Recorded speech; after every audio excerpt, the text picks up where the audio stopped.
आदरणीय मंच और सभागार में उपस्थित बहुत बड़े बड़े विद्वान, कवि, शोधार्थी, विद्यार्थी, आज की तारीख में, जब मैं आज की तारीख कह रहा हूं तो उसको समझना है राजनीतिक और सामाजिक परिस्थितियों में महाश्वेता देवी पर 3 दिनों का कार्यक्रम करना चुनौतीपूर्ण नहीं बल्कि अंगारे पर खाली पैर चलने के समान। और यह मैं कोई अतिशयोक्ति में नहीं कह रहा हूं।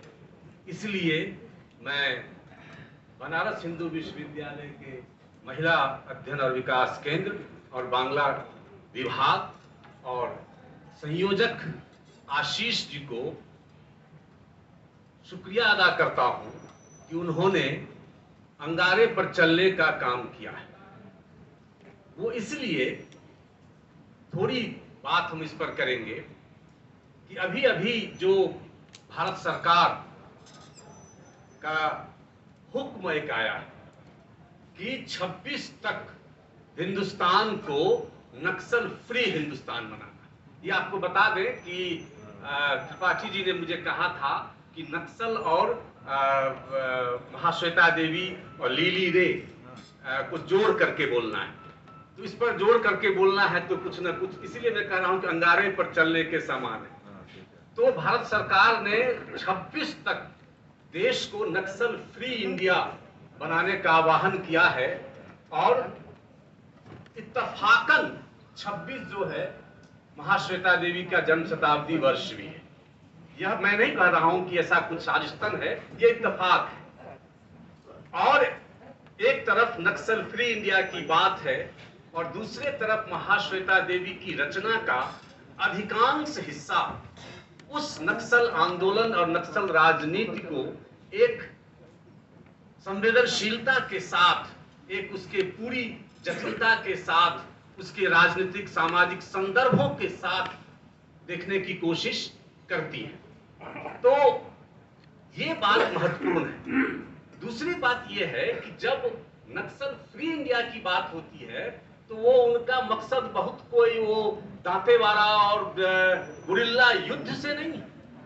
उनका मतलब है, नक्सल फ्री इंडिया कहने का मतलब है कि असहमति मुक्त भारत, डिसेंट फ्री इंडिया, ये मकसद। और इस मकसद की पूर्ति कैसे होती है तो उनको कभी विश्वविद्यालय नक्सल का गढ़ लगने लगता है, कभी किसान नक्सल लगने लगते हैं, कभी पूरा का पूरा कांग्रेस का कुनवा नक्सल लगने लगता है।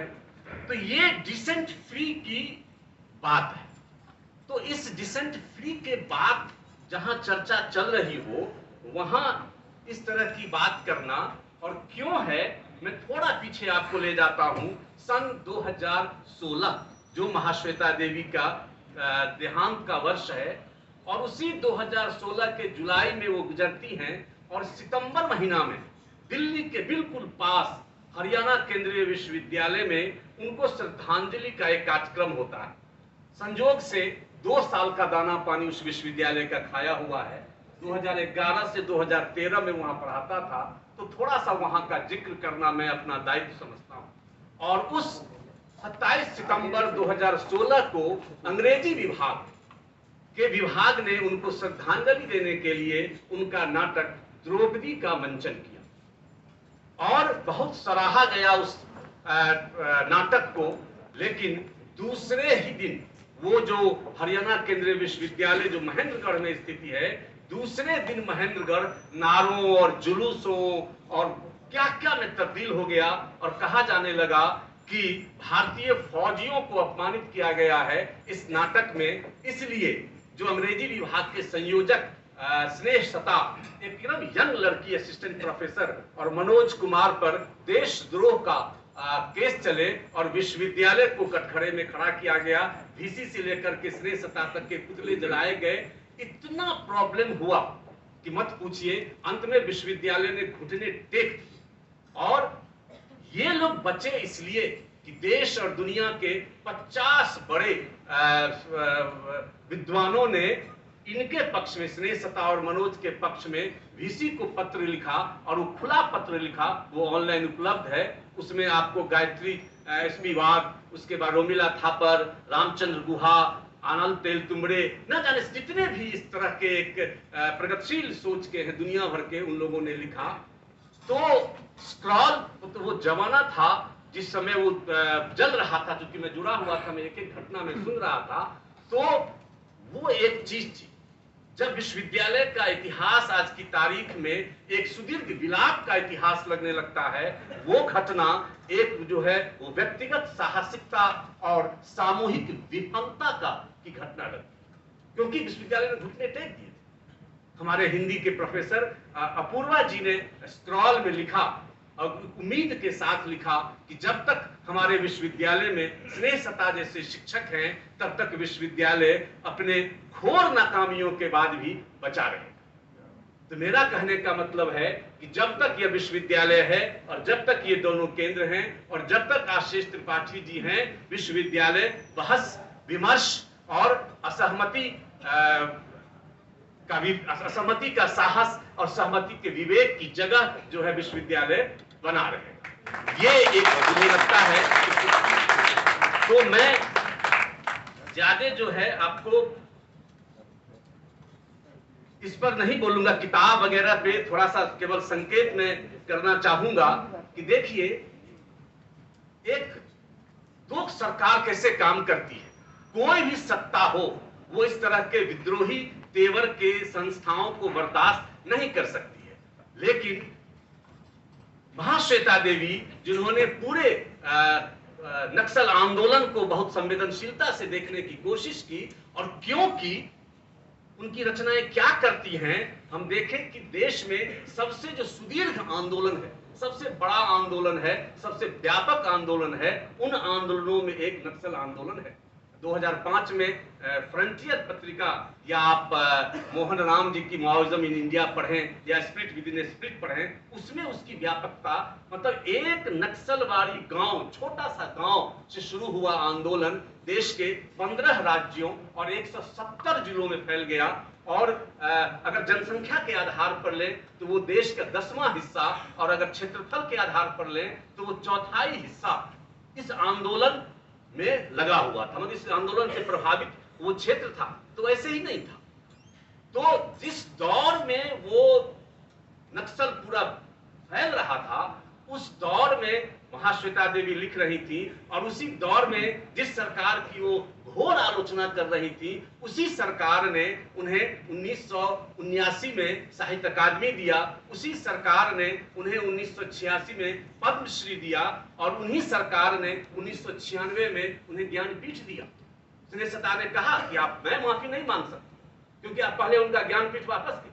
भारत सरकार ने जो ज्ञानपीठ दिया है वो नाटक अगर मैं करूंगी, और एक दूसरी सरकार है जो उसके नाटक से बेचे, ये एक फर्क देखने की चीज है।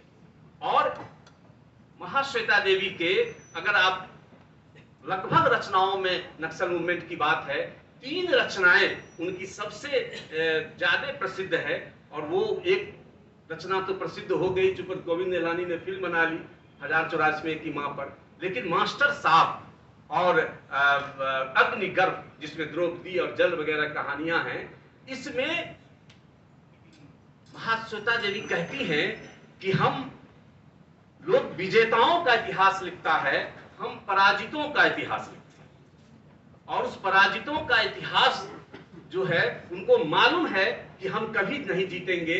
4 पंक्ति है महाश्वेता देवी की, मैं आपको सुनाना चाहूंगा, जो मास्टर साहब की भूमिका में वो लिखती हैं कि इस इतिहास को मैं जनवृत्त के साथ खड़ी होकर ही देखती रही हूं। राजवृत्त के इतिहास के लेखक ऐतिहासिक होते हैं, मैं उन लोगों को ढूंढती रहती हूं जिनका कोई नाम नहीं है, कोई मुकाम नहीं है, जो शोषण के चक्के में पिसते पिसते एक दिन विद्रोह का शंख फूंक देते हैं। कभी कभी वे अपनी लड़ाई जीत नहीं पाते हैं और मर भी जाते हैं। उनकी समाधि पर या श्मशान में कोई स्मृति स्तंभ या फलक नहीं लगा देता, लेकिन भारत के इतिहास में मैंने बार बार होने वाली इस पराजय को विजय से कहीं महान पाया है। तो महाश्वेता देवी के उपन्यास ऐसे ही समाधि स्तंभहीन और फलकहीन समाधियों का इतिहास है, उसी का जो है वो उपन्यास है। और मास्टर साहब में जो आदिवासी और दलित लड़कियां हैं वो कैसे जर खरीद होती हैं, और जब सामान जब चाहे वो घर से उठा ले, उसमें एक साधारण सा मास्टर, एक स्कूल का मास्टर वो सब देखता है और एक दिन हथियार वो उठा लेता है। 4 पुरखिने हैं। एक तो कौशल्या देवी है, दूसरी सुजाता है, तीसरी लीली रे है और चौथी महाश्वेता है। कौशल्या है कॉमरेड चंद्रशेखर, स्वर्गीय चंद्रशेखर छात्र नेता जवाहरलाल नेहरू विश्वविद्यालय में उनकी मां। यह इत्तेफाक नहीं है कि 80 के दशक में लिखा गया उपन्यास 1084 की मां 1998 में गोविंद निहलानी उस पर फिल्म बनाते हैं। 97 में चंदू जी की हत्या होती है और कौशल्या देवी अद्भुत रूप से उठ खड़ी होती हैं उस बेटे की हत्या के एकमात्र पुत्र। और जब बिहार सरकार अच्छी खासी रकम देती है वो सरकार उनके हत्या के बाद, तो बहुत गरीबी के बावजूद, आशुतोष जी यहाँ बैठे हैं उनसे ज्यादा कौन जानेगा, बहुत गरीबी के बावजूद वो पैसा नहीं लेती है और पूरे आंदोलन में कौशल्या देवी शामिल होती है। तो कहीं ना कहीं गोविंद निहलानी को ये बात लगी होगी, तभी उन्होंने 1998 में ये फिल्म बनाई। और जहां तक मुझे शायद है कि डेडिकेट भी चंदू जी को उन्होंने किया था। एक लीली रे हैं जिनका बहुत बेहतरीन उपन्यास है नक्सल मूवमेंट पर ही, और मेरा मानना है कि कहीं से भी 1084 की मां से थोड़ा भी कमजोर नहीं। वो पूर्णिया बहुत पढ़ी लिखी लीली रे थी, मतलब मैथिली की सबसे बड़ी लेखिका अगर आज की तारीख में है। और उनका बेटा रवि रे वो पूरे नक्सल मूवमेंट में, एक्टिव नक्सल मूवमेंट में थे वो। तो लीली रे का देखा हुआ था। कुछ लोग ये भी कहते हैं कि जो व्रती की मां है सुजाता, जो 1084 की मां, वो लीली रे। तो गोविंद निहलानी के व्रती की मां अगर कौशल्या देवी हैं, तो शायद 1084 की मां की जो लीली रे। तो 1084 की मां जो है वो 2 निर्वासनों की कथा है। एक निर्वासन है जो सुजाता है, जो व्रती की मां है, वो अपने सामंती परिवेश के परिवार से निर्वासित हैं, और एक व्रती है जो स्टेट से निर्वासित है। और उसकी हत्या के बाद उसकी मां उसको पहचानना शुरू करती है, क्योंकि उसके पहले उसको मालूम नहीं था उसकी मां को कि ये मेरा बेटा नक्सलाइट है। और जैसे जैसे वो अपने बेटे को समझना शुरू करती है, वैसे वैसे उसको अपने बेटे के प्रति श्रद्धा बढ़ती जाती है। उसको लगता है कि जो समाज हजारों लाखों चीखों को नहीं सुन पाता है, जो समाज करोड़ों लोगों की भूख को नहीं देख पाता है, ऐसा समाज जो है वो सड़ा गला समाज है। और हमारा व्रती जो है ऐसे सड़े गले व्याधिग्रस्त समाज की मुक्ति के लिए लड़ रहा था। मां बेटे को जन्म देती है, लेकिन इस उपन्यास में एक बेटा मां को जन्म देता है और एक नए मां का जन्म होता है, जो सुजाता एक नक्सल मूवमेंट से वो जुड़ती हैं। एक एक जगह जाती है जहां जहां व्रती गया हुआ है। वो सोमू जिसकी हत्या होती है उसका दोस्त है, उसकी मां के पास जाती है। नंदिनी जो व्रती का जो प्रेमिका उसके पास जाती है, और जैसे जैसे जाती है उसका प्रेम और उस आंदोलन के प्रति उसका झुकाव रुझान बढ़ता चला जाता है। ये 1084 की मां की लड़ाई है। तो 2 सामंती परिवेश में एक राज्य के प्रति, और अग्निगर्भ तो अद्भुत है। अग्निगर्भ के 3 हिस्से हैं। एक अग्निगर्भ है, एक द्रौपदी है, और तीसरा हिस्सा जल है। जिस जल की बात हो रही थी वो द्रौपदी माझिन क्यों हत्या करती है सुरजन साहू की और उसको बेटे की। 2 कारण बताया गया। निश्चित रूप से वो 2 कारण थे। हवा और पानी पर किसी का अधिकार नहीं होना चाहिए। वो जो बकली गांव है, जो बकली ऑपरेशन के नाम से जाना गया, उसमें आदिवासियों के, दलितों के लिए पानी नसीब नहीं। गंदा पानी भी मुश्किल से वो लेते थे, जिसको छान करके वो पीते थे। और सृजन साहू की नजर दलितों और आदिवासी स्त्रियों पर थी। उसमें पंक्तियां आती हैं कि जब भी सुरजन साहू मुझे देखता है, उसके मुंह से लार टपकने लगता है, मैं उसकी आंख फोड़ दूं। और वो दोनों की वो जो है वो हत्या कर देती है। उसके बाद से जो टॉर्चर द्रौपदी का शुरू होता है, जिसका कोई ओर छोर नहीं है। मतलब एक जने नहीं बल्कि कई कई जने उसके साथ बलात्कार करते हैं हिरासत में, फौजियों के द्वारा, अधिकारियों के निर्देश पर वो बलात्कार होता है। और उस बलात्कार के बाद वो एक महाभारत की द्रौपदी और एक ये द्रौपदी, जिस द्रौपदी ने साड़ी के लिए कृष्ण की वंदना की थी, यहाँ द्रौपदी जो है जब वो बिल्कुल नग्न उस फौजी अधिकारी के पास जाने लगती है तो उसे कपड़े दिए जाते हैं और वो कपड़े को दांत और हाथ से फाड़ फाड़ कर फेंक देती है और वो बोलती है कि मुझे कपड़े नहीं चाहिए, मैं नग्न ही ठीक हूं, क्योंकि तुम कोई लोग इसमें से पुरुष नहीं हो जिससे मुझे शर्म आए। और वो अद्भुत दृश्य जो वो हरियाणा का, मैंने उस समय, अब तो यूट्यूब पर हटा दिया गया होगा, वो एकदम नग्न की तरह वो दृश्य दर्शाया गया था कि सारे लोग वो खड़े हो गए थे और ताली देने लगे थे। वो खुशियों की ताली नहीं थी, वो बल्कि एक इससे बलात्कृत, एक सामूहिक बलात्कृत स्त्री के बारे में था।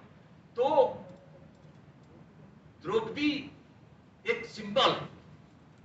ये जो नक्सल आंदोलन और उसमें स्त्रियां किस प्रकार से नक्सल बन जाती हैं, आपको पता होगा कि बहुत सारे जो है वो उस समय में 70-80 के दशक में युवक युवतियां उस आंदोलन से प्रभावित हुए थे। अब एक बात मैं कह करके अपनी बात को खत्म करूंगा। अगर आप नक्सल पर बहुत सारी किताबें अंग्रेजी हिंदी में लिखी गई होंगी, महाश्वेता देवी के उपन्यास को अगर समझना हो तो एक पत्रकार हैं जिनका नाम आप में से अधिकांश जानते होंगे, आशुतोष भारद्वाज की किताब है डेथ स्क्रिप्ट, हिंदी में भी अनुवाद हो गया है, मृत्यु कथा नक्सल देश के मरीचिका। उसको अगर कहीं भी उसमें नाम महाश्वेता देवी जी का नहीं है, लेकिन उस किताब के साथ अगर इन उपन्यासों को पढ़ें तो आपकी आंखें फटी की फटी रह जाएगी। कोई भी स्टेट होता है वो तकरीबन नक्सल का विरोध किया, नक्सल से संगठन किया, लेकिन जो सरकार, वर्तमान सरकार, नक्सल के नाम पर वो नक्सल, ये नक्सल, वो नक्सल, उनका जब गठजोड़ आप सुनेंगे तो आपको आश्चर्य लगेगा। 2008 में जब बस्तर में नक्सल मूवमेंट अपने उरोज पर था, मतलब इतना शक्तिशाली था कि पुलिस कांपती थी उस मूवमेंट में, उस समय के विधानसभा चुनाव में बस्तर में 12 सीट में से 11 वर्तमान सरकार भारतीय जनता पार्टी को मिलते हैं। 12 में से बस्तर में 11 विधानसभा की सीट मिल जाए, ऐसे ही नहीं, ये आशुतोष भारद्वाज ने नाम के साथ लिखा है। और उन्होंने, वो तो आशुतोष जी साल के साल वो नक्सलों के मूवमेंट में गए, फिर पुलिसों के साथ गए, वहां आदिवासियों के नक्सलाइट के बीच में रहे, जैसा उन्होंने उसमें लिखा हुआ है। और वहां एक सबसे बहुत बड़ा एक घनघोर नक्सलाइट था पुड़ियम लिंगा, जो पुड़ियम लिंगा को एक भाजपा श्री मंगल सिंह करके कुछ नाम था, बड़े नेता थे वहां, उसकी हत्या में उनको जेल हुआ। और उन्होंने वहां जब उनको अरेस्ट किया गया तो वहां वे बस्तर के पुलिस कप्तान नरेंद्र खरे और सीआरपीएफ के अधिकारी और मीडिया और वहां के लोगों के सामने में उन्होंने बताया कि कैसे हम इनको मदद करते हैं। इसके अलावा ये जून 2020 में दांतेवाड़ा के भाजपा उपाध्यक्ष जगत कुमारी माओवादियों की मदद करने और ट्रैक्टर समेत विभिन्न सामग्री पहुंचाने के आरोप में गिरफ्तार हुए थे। आप उन चीजों को देखेंगे। अब ये क्यों किया था? एक बहुत आदिवासी का नेता, बहुत बड़ा नेता था, जो पहले तो कम्युनिस्ट थे, बाद में कांग्रेस में चले गए, जिनका नाम था महेंद्र कर्मा। और महेंद्र कर्मा की तूती बोलती थी और जिसकी हम लोग सारी आलोचना करते थे, सलवा जुडूम, उस सलवा जुडूम का सेनापति था महेंद्र कर्मा। और उस महेंद्र कर्मा की तूती बोलती थी। उस महेंद्र कर्मा को साइड करने के लिए इस सरकार ने नक्सलवादियों के साथ समझौता किया। ये चीजें छिपी लोगों के आम पब्लिक डोमेन में नहीं है, इसलिए हम लोग समझते करे वो तो बहुत नक्सल विरोधी है। कोई नक्सल विरोधी नहीं होता है, जब समय मिलता है तो सब साठगांठ कर लेते हैं। और उस महेंद्र कर्मा, आपको आश्चर्य लगेगा कि महेंद्र कर्मा के परिवार में उनके 4 बेटे विधानसभा में थे। तो वो फिर जब हत्या हुई उनकी, उसकी पत्नी उनकी विधायक बनी, और महेंद्र कर्मा ने कितने नक्सलियों को मारा उसका कोई हिसाब नहीं है। लेकिन नक्सलियों ने भी महेंद्र कर्मा के परिवार, कुटुंब, 95 लोगों, महेंद्र कर्मा के परिवार के, कुटुंब के, कोई मौसा, फूफा, मामा, बस कर्मा नाम लगा हुआ हो, उनके टारगेट में होते थे, और 95 लोगों को मारा।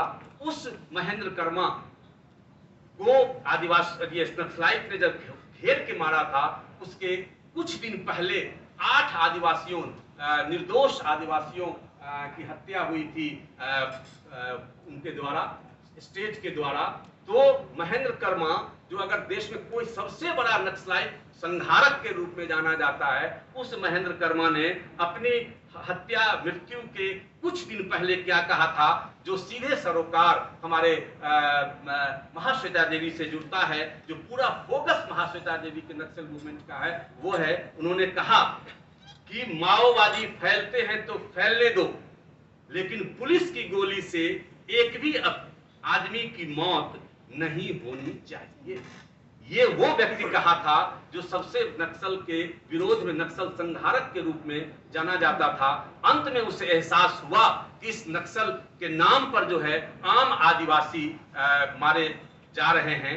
और अगर आप महाश्वेता देवी की रचनाओं को देखें तो महाश्वेता देवी एज सच इस हिंसक नक्सल का समर्थन नहीं करती हैं। वो इस बात का समर्थन करती हैं कि कम से कम तुम यहां खड़े होकर के देखते हो, कम से कम वहां उनके साथ खड़े होकर के एक बार परिस्थितियों का मुआयना कर लो, एक बार देख लो, तो तुम्हें वो उतने दैत्य, उतना राक्षस, जितना दैत्यीकरण और जितना राक्षसीकरण नक्सल को किया गया, वे उतने नहीं लगेंगे। उनकी बातों को समझो, उनकी भावनाओं को समझो, उनके जज्बे को समझो। वो अपनी जान देने के लिए तैयार होते हैं, पढ़े लिखे घर के लोग। उस चीज को समझो, और अगर कोई समाधान हो सकता है तो वो एक बातचीत का ही हो सकता है, एक प्रेम का ही हो सकता है। ये नहीं हो सकता है कि उनके नाम पर हम आम आदिवासियों, एक निर्दोष आदिवासियों की हत्या करें। इन सबके बावजूद एक सुखद बात यह है कि जब, तो इस बात को कोई आप हास्य में मत लीजिएगा, बहुत गंभीरता से और बहुत जिम्मेदारी से मैं कह रहा हूं कि जब महाश्वेता देवी का निधन हुआ था तो हमारे माननीय मंत्री अमित शाह ने कहा था कि महाश्वेता देवी भारतीय साहित्य की अद्वितीय लेखिका और रुदाली और 1084वें की मां मेरी व्यक्तिगत पसंदीदा किताब है। आपने सुना, बहुत बहुत धन्यवाद।